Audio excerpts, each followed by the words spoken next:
கடகத்துல சனி இருக்கிறாருங்க. கடகத்துல சனி இருக்கிறவங்க சனிக்கிழமை அன்னைக்கு மீட்டிங்ல போய் அதிகமா பேசக்கூடாது. அப்துல் கலாம் பேசும்போது பாத்தீங்கன்னா அவர் பேசும்போது அவருக்கு ஹார்ட் ப்ராப்ளம் வந்தது. கரெக்டுங்களா? கண்டிப்பாங்க ஐயா. ஆமாங்க ஐயா. அவருக்கு எப்போ எங்கேயுமே வரல. அவருக்கு எந்த இடத்துல வந்ததுங்க? பள்ளிக்கூடத்துல ஒரு சொற்பொழிவாட்டும் போது நடந்ததுங்க. பள்ளிக்கூடத்து பக்கத்துல சொற்பொழிவாட்டும் போது அவருக்கு வந்திருக்குது.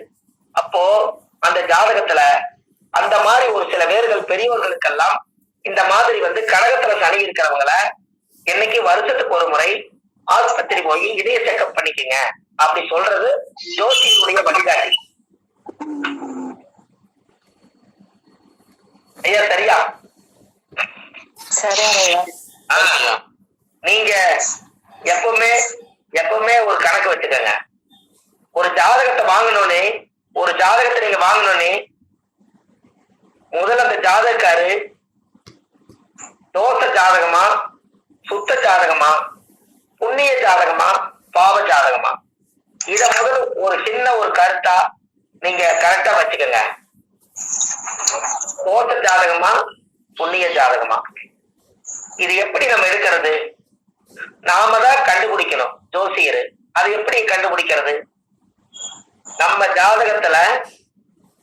ஜாதகத்துல இருக்கக்கூடிய குரு 5, 7, 9 பார்க்கும். எப்பவுமே பார்க்கும். நம்ம ஜாதகத்துல உங்க ஜாதகத்துல பிறந்த காலத்துல இருக்கிற குரு 5, 7, 9 பார்க்கும். குரு நிக்கிற இடம் ஒண்ணு சேர்த்துக்கீங்க 4. இந்த இடத்துல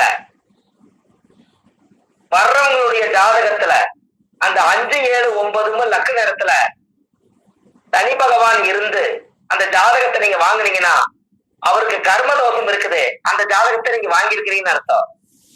அதே உங்க ஜாதகத்துல 5, 7, 9 குரு, சந்திரன், புதன் இவங்கெல்லாம் இருந்தா அந்த ஜாதக குடும்பத்துக்கு புண்ணியம் செஞ்ச குடும்பம் உங்க ஜாதகம் பார்க்க வந்துக்கிறாங்கன்னு அர்த்தம். அருமையா அருமை. சிறப்புங்க.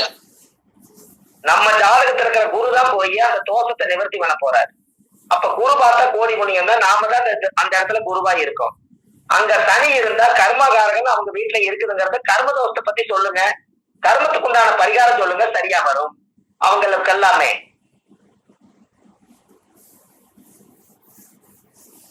அதே நீங்க பரிகாரம் பண்ணணும்னா எப்படி பண்ணணும்?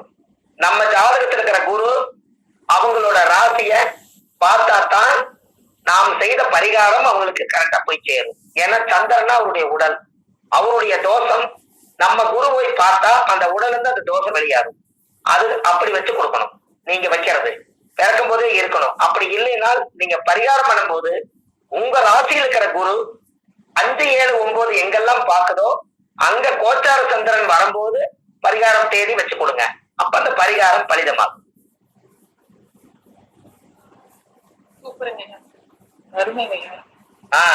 நம்மளுக்கும் அவங்களுக்கும் ஒரு தொடர்பு உண்டுங்க. ஜாதகம் பார்க்க வர்றவங்க போன ஜென்மத்துல இவங்க யாரு தெரியுங்களா?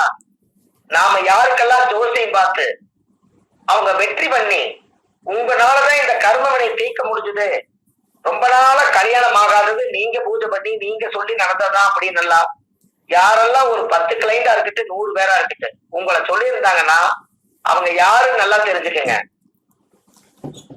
உங்களுடைய வாக்கு வாங்கி அவங்க பலிதமாகி ஜெயிச்சிருந்தா அந்த குடும்பத்துக்கும் உங்களோட குடும்பத்துக்கும் போன பிறவியில சாப்பாடு போட்டு புண்ணியம் பண்ணி இருக்கிற இடமும் தங்குற இடமும் படுக்கிறதுக்கு பாயும் கொடுத்து விசுவாசமா வாழ்ந்து ஆசீர்வாதம் பண்ணி அந்த காலத்துல ஒருத்தருக்கு ஒருத்தர் நெருக்கமா இருந்தா மட்டும்தான் அந்த பூர்வ ஜென்மத்தினுடைய புண்ணியம் நம்மளை தேடி அவங்க வந்து செய்வாங்க. எங்க அப்பா 60 வருஷமா ஜாதகம் பார்த்தாரு. அவர் போய் ஒரு வீட்டுல போய் தங்கிடுறாரு. அவங்க பெட்ஷீட் கொடுத்துருக்காங்க, சாப்பாடு கொடுத்துருக்காங்க, தங்கறதுக்கு ஒரு வசதி கொடுத்துருக்காங்க. அந்த வீட்டுல இருக்கிறவங்களுக்கு எல்லாம் ஒரு பரிகாரம் பண்ணி கொடுத்துருக்காரு. பரிகாரம் பண்ணி ஒவ்வொருத்தருக்கு கல்யாணம் ஆகி குழந்தை பிறந்திருக்கு. இன்னைக்கு நான் அந்த கிராமத்துக்கு போனா எங்க அப்பாவோட பேரை சொல்லி, ஐயோ நீங்களாப்பா, உங்க அப்பாவெல்லாம் ஒரு காலத்துல எங்க வீட்லயே வந்து சாப்பிட்டு இருந்து போனாரு, நீங்களும் அதே மாதிரி ஒரு வாய் சாப்பிடுங்களேன் அப்படின்னு அப்பா செஞ்ச புண்ணியம் மகனுக்கு வந்து சேருது. அப்போ இந்த காலத்துல அவங்க செஞ்சு வச்ச நன்மை எல்லாம் அடுத்த பிறவியில அந்த அப்பா செஞ்சு வச்ச ஆத்துமாத்துமான பூஜை இருந்தது பாத்தீங்களா, அந்த பூஜையோட பவர் அன்னைக்கு பண்ணின பூஜை யாகம் இன்னைக்கு வரைக்கும் அவரோட பவர் இருக்கும். அவரு வாரிசா நம்ம கிட்ட வந்து என்னைக்காவது ஒரு நாள் ஜோசியம் பார்த்து நாம் செய்த பூஜை பலிதமாயிடுச்சுன்னு சொல்லிட்டாருன்னா அப்பா வாழ்த்துனதுதான் மகனுக்கு அந்த பேரு. அத பூர்வ ஜென்ம பந்தம்னு சொன்னேன். ஐயா உங்களுக்கு புரியல? அப்ப நீங்க யாருக்கெல்லாம் ஜாதகம் பார்த்தாலும் அந்த ஒரு விவரத்தை நீங்க தெரிஞ்சுட்டீங்கன்னா இன்னமும் கொஞ்சம் சிறப்பா இருக்கும். இதை நீங்க தெரிஞ்சுக்கணுங்கிறதுக்காகத்தான் இந்த விஷயத்த சொன்னேன். ஜாதகத்தை நீங்க வாங்கும் போதே யாரு நீங்க ஜாதகம் பார்த்துட்டு போனாலும் கல்லுப்பு தண்ணி எடுத்து அந்த நிமிஷமே ஆபீஸ்க்குள்ள கொஞ்சம் லைட்டா ஸ்ப்ரே பண்ணி அதைய தெளிச்சு விட்டுருங்க. ஏன்னா அவங்களோட நெகட்டிவ் எல்லாம் சொல்லி விட்டுட்டு போனத உப்பு தான் கரையும். அந்த உப்பு தண்ணி தெளிச்சு விட்டுட்டு அடுத்தால உள்ள விடுங்க. அவங்களோட நெகட்டிவ் போய் அடுத்தவங்களோட நெகட்டிவ் கொண்டு வருவாங்க. எல்லா நெகட்டிவ் ஸ்டோரேஜ் ஆயிடுச்சுன்னா நம்ம மேல ஏறிற அந்த நெகட்டிவ் கர்மாலாம். அதுக்காக உப்பு தண்ணி எப்பவுமே ஒரு டப்பால போட்டு டேபிள் மேல முன்னாடி வச்சிருங்க. அவங்க கண்ணீர் விட்டாங்கன்னா எல்லாமே உப்பு தண்ணீர் அது வந்து இறங்குச்சுன்னா அது கடல் தண்ணி மாதிரி எல்லாமே போயிடும். அந்த தோஷம் அது டெய்லியுமே நீங்க வந்து உப்பு தண்ணிய வெளியே தெளிக்கணும். எதுக்குன்னா நம்ம தொழில் செய்யற இடத்துல தெளிக்கணும். அவங்க நெகட்டிவ் கர்மாவை நம்ம வாங்கக்கூடாது. அப்படி நீங்க வாங்கிட்டால் நீங்க செய்ய வேண்டிய பரிகாரம், வருஷத்துல ஒரு நாள் கடல்ல குளிக்கணும். நல்லா வாழ்ந்த தீவு சமாதியில போய் ஒரு நாள் தலகாணி வைக்காம தூங்கி எந்திரிக்கணும். விவரம் தெரியாத மனநிலை பாதிக்கப்பட்ட குழந்தைகளுக்கு சாப்பாடு கொடுக்கணும். மனநிலை பாதிக்கப்பட்டவருக்கு கம்பளி வாங்கி கொடுக்கணும், போர்வை. இத மட்டும் செஞ்சுட்டீங்கன்னா அந்த வருஷத்துடைய கர்ம டேலி ஆயிடும்.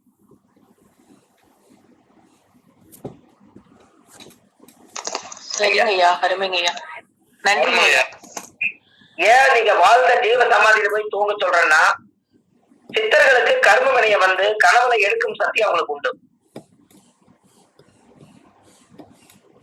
சித்தர்களுக்கு கர்ம வினைகளை கனவுல போய் உடம்புல இருந்து எடுத்துட்டு மருந்து போட்டு விட்டு உச்சியிலிருந்து பாதம் வரைக்கும் ஒரு மயிலாறுகளை நெய் விட்ட மாதிரி நம்ம மேல விட்டுருவாங்க.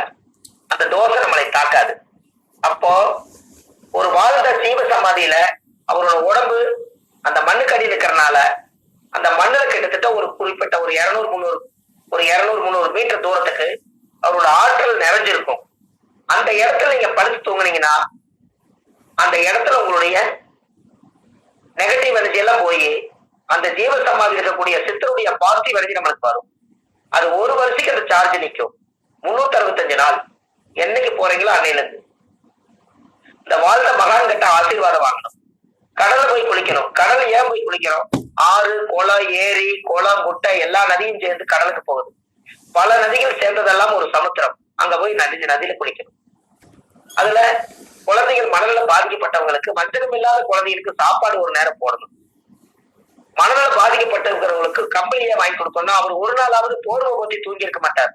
அந்த உடம்புக்கு ஒரு போர்வை வாங்கி கொடுத்தீங்கன்னா அந்த கடவுள் நாம் செய்ய வேண்டிய வேலையை இவர் செய்யறாரு, இவரு நல்லா இருக்கும்னு வாழ்த்துவாங்க. இத வருஷம் ஒரு முறை ஒரு நாளை பிக்ஸ் பண்ணி வச்சுட்டு இத மறக்காம செய்யுங்க. முதல் ஜோதிடருடைய குடும்பம் நல்லா இருக்கும். இது நம்ம ஜென்ம நட்சத்திரம் நல்லா இருக்கும். எப்ப வேணாலும் பண்ணலாங்க ஐயா. இது வந்து சிலதெல்லாம் தர்ம வழி வருங்க. நீங்க பாருங்க, ஒவ்வொரு நாளும் நீங்க இறக்குறீங்க. உங்களுக்கு அது தெரியுமா அந்த ரகசியம்? ஒரு நாள் நீங்க இறக்குறீங்க, ஒரு நாள் நீங்க பிறக்குறீங்க. உங்களுக்கு அந்த ரகசியம் தெரியுமா? 10 மணிக்கு மேல நீங்க வேக வேகமா வீட்டுக்கு போறீங்க. வீட்டுக்கு போய் 10-10:30 மணிக்கு மேல சாப்பிடுறீங்க. சாப்பிட்டு இந்த உடம்பு தூங்கிடுது. இந்த உடம்பை யாரு களை தூக்கி விட்டாங்க, யாரு கையோங்கினாங்க, யாரு அடிச்சாங்க, யாரு வந்து முன்னாடி நின்னாங்க, யாரு உங்களை வந்து எட்டி வந்து பாத்துட்டு போனாங்க, ஏதாவது உங்களுக்கு தெரியுமா? அப்போ இறந்தவங்களுக்கு வந்து அது செத்து கலந்துச்சுன்னா யாராவது தெரியுமா? செத்தவருக்கு தெரியுமா யாராவது வந்து நிக்கிறது? தெரியாது. அப்ப இந்த உடம்பு தன்னை மறந்து ஒவ்வொரு நாளும் இரவு இறக்குது, சூரிய உதயத்துல பிறக்குது. ஒரு சில பேர் காலையில கண்ணு முடிக்காதவங்க அத்தனை பேருமே இறப்பு உண்மைதானே? கண்டிப்பாங்க. என்னங்க ஐயா? நிச்சயமாங்க ஐயா. ஒரு ஒரு நாள் இறக்குற, ஒரு ஒரு நாள் பிறக்கிறா. இது நம்ம விட்டுட்டுமே. ஆமாங்க ஐயா. தூங்கினாலும் உங்களுக்கு பாதுகாப்பு கிடையாது. அந்த தூங்கிட்டா நம்மளுடைய உடம்பை யாருமே என்ன என்ன பண்ணாங்கன்னே தெரியாதுங்க. என்ன ஆமாங்க ஐயா. அதனாலதான் ஆண்டவன் என்ன பண்ணுவாருன்னா, நல்லதும் கெட்டது ரெண்டையும் வந்து அந்த காலத்துல மலக்குமார்கள் சொல்லுவாங்க. மலக்குமார்கள் அப்படின்னா இறைவன் கிட்ட சேவை செய்யக்கூடியவங்க இருப்பாங்களா. ஒரு குழந்தை உயிர் பிறக்கும் போது 2 உயிரை சேர்த்து வச்சு படைக்குமா. அந்த உயிர் பிறந்தோடனே அந்த உயிருக்கு பாதுகாப்பு தலைக்கு ஒண்ணு காலுக்கு ஒண்ணு தூங்கும் போது வந்து உட்காந்துக்குமா. நான் தான் இந்த குழந்தை படைச்சு உன்னை தாட்டி விடுறேன். இந்த குழந்தைக்கு நான் 1000 நான் எழுதி வச்சிருக்கேன். இந்த ஆயுள் முடியும் வரைக்கும் நீங்க 2 பேரும் இந்த ஜீவனுக்கு பாதுகாப்பு கொடுத்து கடைசியில் இந்த உயிர் ஆத்மா போகும்போது நீ அந்த உயிரை கரெக்டா கிடக்கணும்னு சேர்த்தோன்னு சொல்லி இன்னும் 2 உயிரை சேர்த்தித்தான் படைச்சிருக்குமா. அதுதான் நல்லது ஒண்ணு எழுதுது, கெட்டது ஒண்ணு எழுதுது. அதுக்கு பேரு தான் மனசாட்சி. எப்படி? அருமைங்க. அருமைங்க ஐயா. சொல்றாங்கல்ல, மனசாட்சி தொட்டு சொல்லு, நீ பொய் சொல்லுன்னு சொல்லு, மனசாட்சி தொட்டு சொல்லு. அப்படிதான் மனசுக்குள்ள ஒரு சாட்சி உயிரோட இருக்குது. அதை தொட முடியலையல்ல, அப்ப 2 பேர் அதுக்குள்ள இருக்காங்க. நல்லது எழுதுறதையும் இந்த வலது பக்கம் இருக்கிற அந்த ஜீவன் பார்த்துக்கிட்டு இருக்குது. நீங்க கெட்டது பண்றதையும் இந்த ஜீவன் பார்த்துட்டு இருக்குது. நாம தப்பு பண்றத 4 கதவை சாத்தி ஒரு கதவை தாள் போட்டா இந்த உலகமே இருட்டு. நம்மளை யாரும் பார்க்கல நம்ம நினைச்சிட்டு இருக்கிறோம். நம்ம உடம்புக்குள்ள 2 பேர் இருக்காங்க. ஆமாங்க ஐயா. எனக்கு ஐயா, ஒரு தப்பு செய்யறதா இருந்தா மனசாட்சிக்கு விரோதமா இருந்தா நம்மளுக்கே குற்ற உணர்வு வருதா இல்லையா? அப்ப கடவுள் படைக்கும் போது உண்மையா வருங்க ஐயா. கடவுள் படைக்கும் போது அந்த 2 பேர்த்த பர்சனலா வச்சு தாட்டி விட்டுருக்கிறாரு. ஏன்னா துலாம்ங்கிறது தெராசு, சனிங்கிறத கர்மா. மேல் ரோகத்துக்கு வந்து ஆகாயத்துக்கு எடுத்துட்டு போகும்போது அந்த ஆகாயத்துல போய் இந்த தெராசுல போய் நீதிமான் பிடிப்பாராமா. நல்லது எழுதுறதெல்லாம் ஒரு தெராசுக்கு வைப்பாங்களா, கெட்டது எழுதுறதெல்லாம் ஒரு தெராசுக்கு வைப்பாங்களா. கெட்டது அதிகமா இழுத்துனா அப்படியே நரகத்துக்கு எடுத்துட்டு போயிடுவாங்களா. நல்லதா செஞ்சிருந்தா அப்படியே ஒரு நந்தவனத்தை கூட்டிட்டு போயிடுவாங்களா. அதனாலதான் காலச்சக்கரத்துக்கு 7ஆம் இடம் என்பது திருப்தியா வாழ்ந்த நிவர்த்தி ஸ்தானம் என்று பொருள். அதனாலதான் துலாம்ங்கிற சனி அங்க உச்சமா வச்சாங்க, கர்மாவை கண்டுபிடிக்கிறதுக்காக. எப்படி? அருமை அருமையா. அருமையா.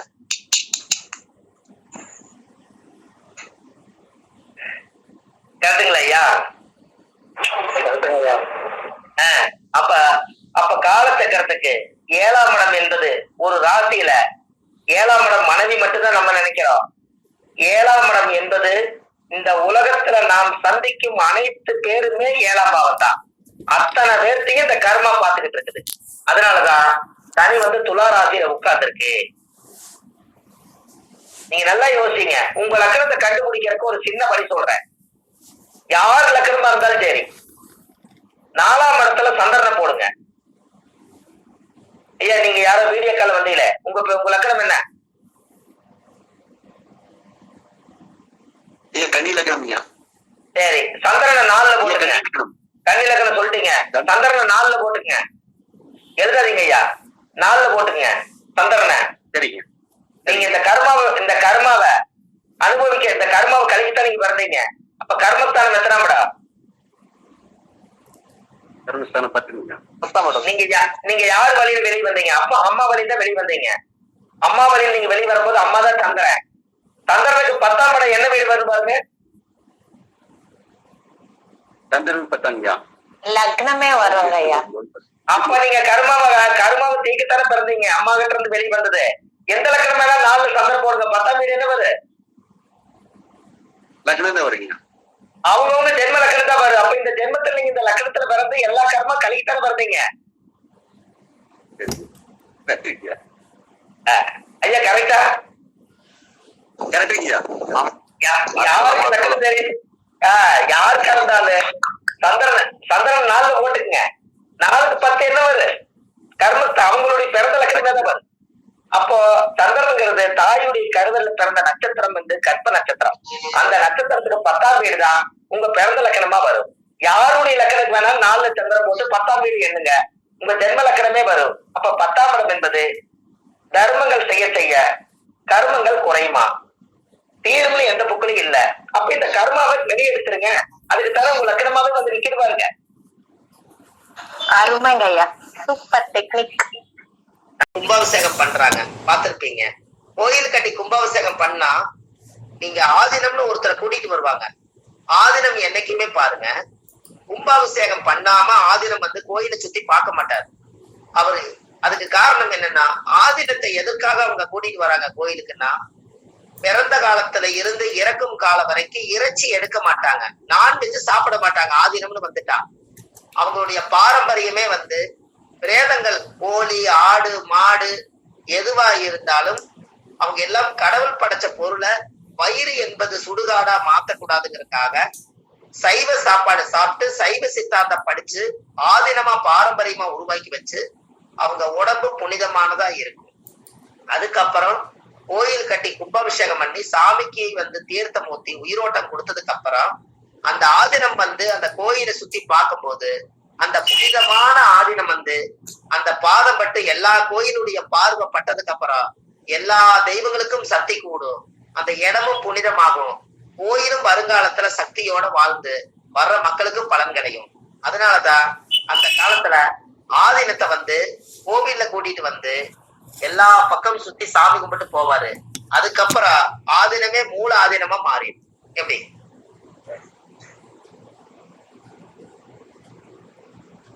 ஐயா புரியுதா? அம்மா புரியுதுங்களா உங்களுக்கு? ஐயா புரியுதுங்க, அர்த்தம் புரியுதுங்க. அது ஆதீனம். ஆதீனம்ங்கிறது வந்து ஏன் அந்த காலத்துல சைவ சித்தாந்தம், யாரெல்லாம் இறைச்சி எடுக்காம கருவொளி வந்து சாப்பிடாம சைவ சாப்பாடு சாப்பிட்டு அந்த உடம்ப வச்சிருக்காங்களோ அவங்களோட உடம்புக்குள்ள பிரபஞ்ச சக்தி கொஞ்சம் அதிகமா இருக்கும். அதனால அவங்க பாதம் பட்டால் அது அவங்க ஆன்மீக நிலையில இருந்தா அவங்களோட பாதம் எந்த இடத்துல எல்லாம் படுதோ அந்த இடத்துல அந்த பவர் இருக்கும். உங்களுக்கு ஒண்ணு தெரியுமா? சென்னையில வடலூர்ல வள்ளலார் இருப்பாரு. வள்ளலாருடைய கோவில் இருக்கும். அது வந்து ஜோதியே மனித ரூபான்னு. அவர் வந்து ஒரு நாள் கடல் கரையில நடந்து போயிருக்காரு. எல்லாரும் ஆச்சரியமா பார்த்தாங்க, ஏதோ நடந்து போறாங்கன்னு சொல்லி. அப்புறம் பின்னாடியே எல்லாரும் நடந்து போய் பார்த்தா அவர் பாதப்பட்ட இடத்துல மணல்ல வந்து அவரோட பாதம் வந்து ரேக பதிவாகாம போயிருக்காரு. அதுக்கப்புறம் தான் அவர் வள்ளலாரை பத்தி பிரமிக்க வச்சு இன்னைக்கு வடலூர்ல வந்து அருட்பெருஞ்சோதி தனிப்பெருங்கரணை உருவானதுக்கு காரணம். அப்போ வாழ்ந்த மகாசக்திக்கு பெரிய சித்தி ஆகுது அல்லவா? அப்ப அந்த காலத்துல என்னங்கய்யா அம்மா சொல்லுங்க. இல்லைங்க, ஒரு மிகப்பெரிய ஒரு சக்தியா தாங்க இருக்கு. அப்ப காரணமே அவர் பாதம் பட்டது வந்து ரேகையே பதிவாகலையா. அப்ப இந்த பூமியில அவரை பத்தி அவர் அறிஞ்சிருக்காரு. அப்போ ஆதீனம் எல்லாருமே பாருங்க, வீடு புண்ணியதானம் பண்ணி ஆடம்பரத்துக்காக அந்த வீடு இருக்கக்கூடாது. அந்த காலத்துல 4 தலைவாசல் வச்சு தொட்டி கட்டின வீட்டுல 4 பக்கம் தொட்டில் கட்டி போட்டு குழந்தை சத்தம் 4 பக்கம் குரு ஆசீர்வாதம் இருக்குமா. 4 தலைவாசலே தோசை நிவர்த்தி ஆகுமா. அன்னைக்கு ஏது வாஸ்து வந்து பார்த்தாங்க, 4 தொட்டில் கட்டி ஒரு வீட்டுல தூங்குனா 4 தலைவாசலே குரு சந்தோஷப்படுவாராம். எப்படி இதெல்லாம் பாத்துக்கங்க. அந்த குழந்தைகள் வந்து ஒரு குருன்னா குழந்தை, குருன்னா பெரியவங்க ஆசீர்வாதம், குழந்தை வந்து தெய்வத்துக்கு சமம். அந்த காலத்துல 4 பக்கம் தலைவாசல் வச்சு தொட்டி கட்டின வீடு கட்டி 4 பேர் பிறந்திருப்பாங்களாம். அதனாலதான் 4 வீட்லயும் அவங்கவுங்க குழந்தை தொட்டல் கட்டி ஆட்டும் போது 4 தலைவாசலையும் குரு தூங்கிட்டு இருப்பாரா. எப்படிங்கம்மா தீய சக்தி வாஸ்து குற்றம் எல்லாம் வருங்கிற? வராது, கண்டிப்பா வராது இல்லையா. அதனாலதான் அன்னைக்கு சிறப்பா வாழ்ந்துருக்காங்க ஐயா. அதனாலதான் அந்த காலத்துல ஒரு பாட்டே சொல்லுவாங்க, 4 கோடு உச்சமாகி நகரலோர் ஆட்சியாகி மால் உலக கேந்திரத்தில் இவர் ஜெக சக்கரவர்த்தியாமேன். அந்த காலத்திலேயே 4 கோடு உச்சமாகி நகரலோர் ஆட்சியாகி மால் உலக கேந்திரத்தில் இவர் ஜெக சக்கரவர்த்தியாமா. ஒரு வீட்டுல 4 குழந்தைகள் வந்து தொட்டில் கட்டி தூங்குனா அந்த வீட்டுல ஒரு நாட்டாமை ஒருத்தர் பிறப்பாராம். நாட்டுக்கு ஒரு அரசாளர் இருப்பாராம். எப்படின்னு பாருங்க. அப்ப இதெல்லாம் முன்னோர்கள் வழியில எத்தனை ரகசியங்களை வச்சுட்டு போயிருக்காங்க. இது எல்லாம் இன்னைக்கு இந்த உலகத்துக்கு எடுத்து கொடுக்கறதுக்கு மனிதர்கள் இருந்தாங்கன்னா, பாமர மக்கள் எல்லாம் ரொம்ப கஷ்டப்படுறாங்களே, அவங்களுக்கு எல்லாம் ஆதிகால வாழ்க்கையை தோண்டி விட்டா எவ்வளவு சுவையா இருக்குதுன்னு பாருங்க.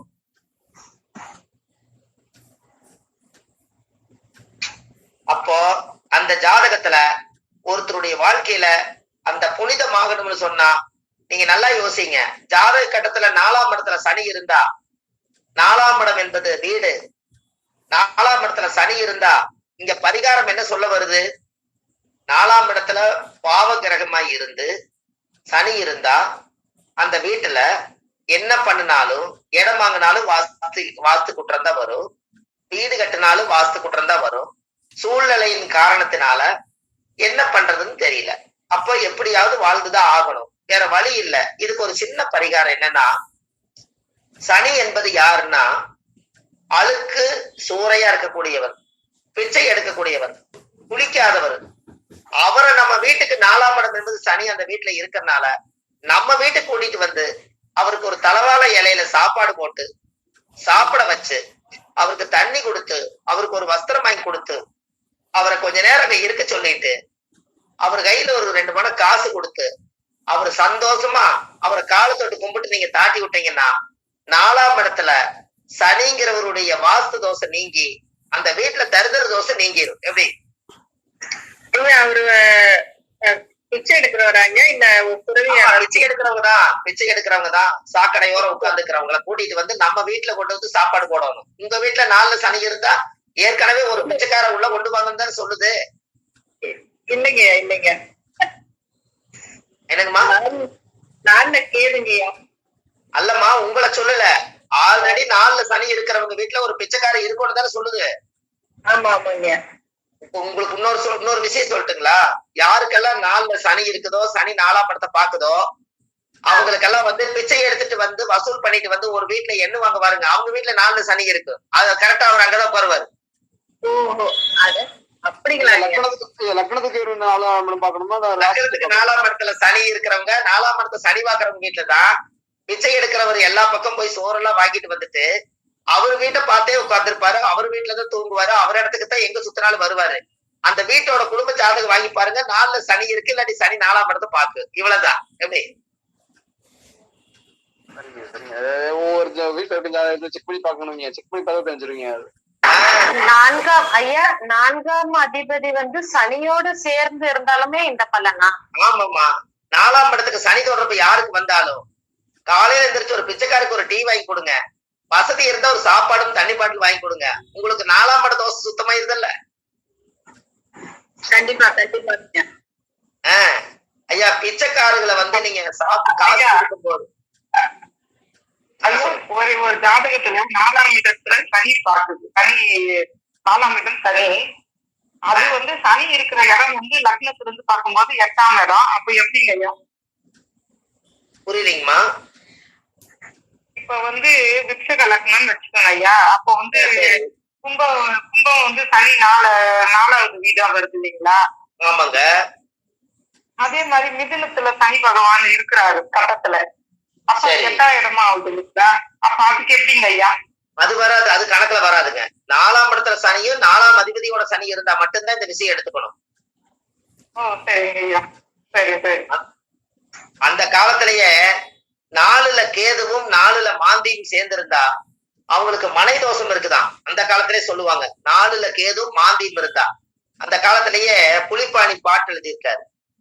கேளப்பா இன்னும் ஒரு புதுமை கேளு, கெடுதி செய்யும் செம்பாம்பு 4ல் நிக்க, கூறப்பா குளியினுமே சேர்ந்து நிக்க, குடியிருக்க குச்சில்லை கறவை இல்லை, ஆளப்பா அன்னைக்கே தோஷம் தோஷம், அத்திடத்தில் அரசு உருவம் வச்சு சாந்தி செய்யன்னு சொல்லியிருக்காரு. எப்படி?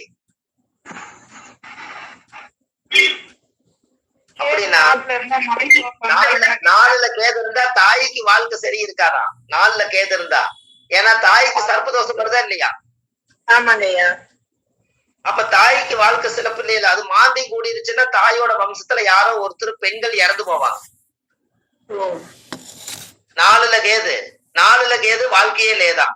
அந்த காலத்துல அவங்க ஒரு பழமொழி வச்சிருக்காரு, 4ல கேது வாழ்க்கையே லேது, தாய்க்கு வாழ்க்கை லேதா. லேதுன்னா இல்லைன்னு அர்த்தம். அப்படிதாங்க அவங்க அந்த காலத்துல அவங்க ஒரு பாணி கொடுத்து போயிருக்கு. அப்போ அந்த காலத்துல கேளப்பா இன்னும் ஒரு புதுமை கேளு, கெடுதி செய்யும் செம்பாம்பு 4ல் நிக்க. அப்படின்னு என்னங்க? கரும்பாம்பு என்பது நாகன் ராகு, செம்பாம்புன்னா கேது, 4ல் நிக்க. கூறப்பா குளியினுமே சேர்ந்து நிக்க. அப்ப 4ஆம் இடத்துல குளியினும் சேர்ந்து நிக்க, மாந்தி வந்து அது கூட சேர்ந்து. குடியிருக்க குச்சில்லை கறவை இல்லை. 4ஆம் இடத்துலதான் தோஷம் ஆயிடுச்சு, எப்படி வீடு வரும்? அதனால அவர் அந்த வீட்டுல இந்த வீட்லயும் வாடகைக்கு இருப்பாராம். குடியிருக்க குச்சில்லை கறவை இல்லை. ஆளப்பா அன்னைக்கே தோஷம் என்ன? தாய்க்கு தோஷம், தாய்க்கு கர்மம். கரெக்டா சொன்னீங்க. அன்னைனா தாய், அதனால 4ஆம் இடமா வருதா தாய், அதனால அன்னைக்கே தோஷம் இருக்கிறாங்க. நம்ம அன்னைக்குன்னு வேற மாதிரி நினைச்ச கூடாது. தாய்க்கு தோஷம், தாய்க்கு தோஷம். அப்ப அரச குருவை வச்சு சாந்தி செய்யிட்டு இருக்கிறாங்க. அந்த 4ஆம் இடத்தை சுத்தப்படுத்துறதுக்கு ஒரு பிராமணரோ ஒரு வள்ளுவரோ யாரோ ஒருத்தர் வச்சு 4ஆம் இடத்துக்கு வீட்டுல வந்து அந்த வாஸ்து சுத்தத்தை எல்லாம் சரிப்படுத்திட்டு அந்த 4ஆம் இடத்துடைய வீட்டு தோஷத்தை சுத்தப்படுத்தி ஒரு 108 மூலிகை போட்டு ஒரு யாகம் வளர்த்தி அந்த வீட்டை சுத்தப்படுத்துங்க. 4 குடைவர் ஜாதகம் பலமாகுன்னு அந்த காலத்துல முன்னோர்கள் இதை வகுத்திருக்காங்க பாருங்க. ஐயரை வச்சு செய்யணும் இல்லைங்க? அது எப்பவுமே புண்ணிய அர்ச்சனை வந்து அவங்க தாங்கம்மா செட் ஆகுது. ஆஹ் நாம வேற கர்ம பரிகாரங்கள் எது வேணா பண்ணலாம். பிராமணருக்கு ஒரு பெரிய ஒரு இது என்னன்னு கேட்டீங்கன்னா, கணபதி வந்து விநாயகர் பெருமான். அது ஏன் நீங்க வந்து இந்த விஷயத்த உங்ககிட்ட நிறைய சொல்லணும். பிராமணரை வச்சு ஒரு சைவ பூஜை வந்து பிராமணர் வந்து பண்றதுக்கும் என்ன காரணம்? ஏன் அவங்க வந்து அந்த காலத்துல தெய்வத்த இடத்துல இடம் பிடிச்சாங்க? இது உங்களுக்கு தெரியணும் அல்லவா? ஆமாங்க, தெரியுது எங்களுக்கு. இது உங்களுக்கு தெரிஞ்சதுன்னா அவங்களுக்கு நீங்க ஒரு நன்றி சொல்லுவீங்க. கண்டிப்பாங்க, சொல்லுங்க. தெரியாதுங்க. ஏன்னா அந்த காலத்துல முதல் இந்த உலகத்துல திருவள்ளுவர் ஆண்டு 2000 ஆண்டுங்களா இப்போ? ஆமாங்க ஐயா. அப்போ 2000 ஆண்டுக்கு முன்னாடி திருவள்ளுவர் ஆண்டுக்கு பஞ்சாங்கம் கொண்டு வராங்களா இல்லையா? ஆமாங்க ஐயா. அப்போ திருவள்ளுவர், பிராமணரு இவங்க எல்லாமே அந்த காலத்துல ஓலைச்சுவடியில இருந்து கர்மாவை கழிக்கிறதுக்கு வள்ளுவர்களை வச்சு அந்த காலத்துல வள்ளுவருங்கிறது எதுக்குன்னு வச்சுச்சுன்னா அந்த ஜோதிடர்கள் அந்த காலத்துல சித்தர்கள் எல்லாம் உருவாக்கி திருவள்ளுவருடைய தாடி மீச இப்படி எல்லாம் வச்சு சித்தர்கிட்ட போய் அவரு ஒரு சித்தராகி ஓலைச்சுவடியில வந்து ஒவ்வொரு விஷயத்தையும் எழுதி இந்த கர்மத்தை எல்லாமே ஒவ்வொருத்தருடைய வாழ்க்கையில தீர்க்கறதுக்கு தோஷம் கழிக்கிறதுக்கு ஒருத்தர் வேணுங்கிறதுக்காகத்தான் அந்த காலத்துல வள்ளுவரை வந்து அந்த காலத்துல முன்னோர்கள் இதை வகுத்திருக்காங்க. வள்ளுவர்களை வகுத்தெடுத்தது இது போல. திருவள்ளுவர் குலத்துல திருவள்ளுவர் ஏன் வச்சாங்க அப்படின்னா, நவ கிரகத்தையும் ஆராய்ச்சி செஞ்சு அதுல எந்த தோஷம் இருக்குதோ அதற்கு உரிய நவகலசங்கள் பூஜை பண்ணி அவங்களுடைய ஆசீர்வாதம் பெற்று அந்த ஜாதகத்தை சுத்தப்படுத்தி கொடுக்கறது இந்த நவகிரகத்துக்கு தான் அந்த பவர் இருக்குதுன்னு சொல்லி அந்த அமைப்பை அதை உருவாக்கி இருக்காங்க. புரியுதுங்களா? அதனாலதான் வள்ளுவருக்கு ஒரு பாட்டு உண்டு அந்த காலத்திலேயே. கல்லிலே கல் மாணிக்க கல், சொல்லிலே சொல் வள்ளுவர் சொல்லுக்கு மீறி வையகத்துல இடம் இல்லை, அவரோட சொல்லே மாணிக்க கல்லுன்னு வச்சிருக்காங்க.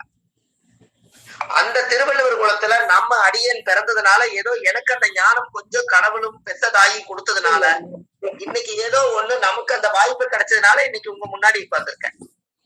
சிறப்பு. தரலைங்க ஐயா, உங்களுக்கு நிறைய தந்துருக்குறாங்க. அந்த பிராமணர்கள் பயங்கரமா தந்துருக்குறாங்க. அப்போ இந்த விஷயத்தை எதுக்கு உங்களுக்கு எக்ஸ்பிளைன் பண்றேன்னா, அப்ப பிராமணர் திருவள்ளுவரை கொண்டு வந்து அன்னைக்கு தோஷம் கழிக்கிறதுக்கு அந்த காலத்துல நம்மளுடைய ஒவ்வொரு குலத்தை பிரிச்சு வச்சது காரணமே, நம்மள மொட்டை அடிக்கிறவங்க சேமிங் பண்றதுக்கு எல்லார்த்தையும் கூப்பிட்டா கௌரவ பிரச்சனை வரும், அதுக்குன்னு ஒரு ஜாதி அதுக்குன்னு ஒரு குலங்கோத்திரத்தை உருவாக்கி வச்சுட்டீங்கன்னா அவங்க கிட்ட போய் அதை சொன்னா அந்த தொழிலை அவங்க செய்வாங்கிறதுக்காகத்தான் அந்த காலத்துல அதை அவங்க கொண்டு வந்தாங்க.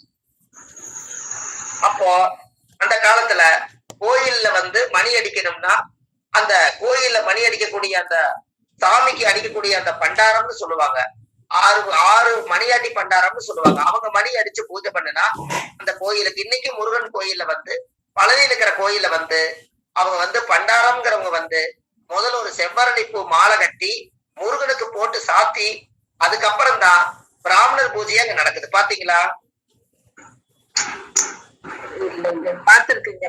ஐயா, இப்பயும் எங்க கிராமத்துல எல்லாம் பண்டாரம் அவங்கதான் வந்து பண்டாரவங்களை சொல்ற தப்பே கிடையாதுங்க.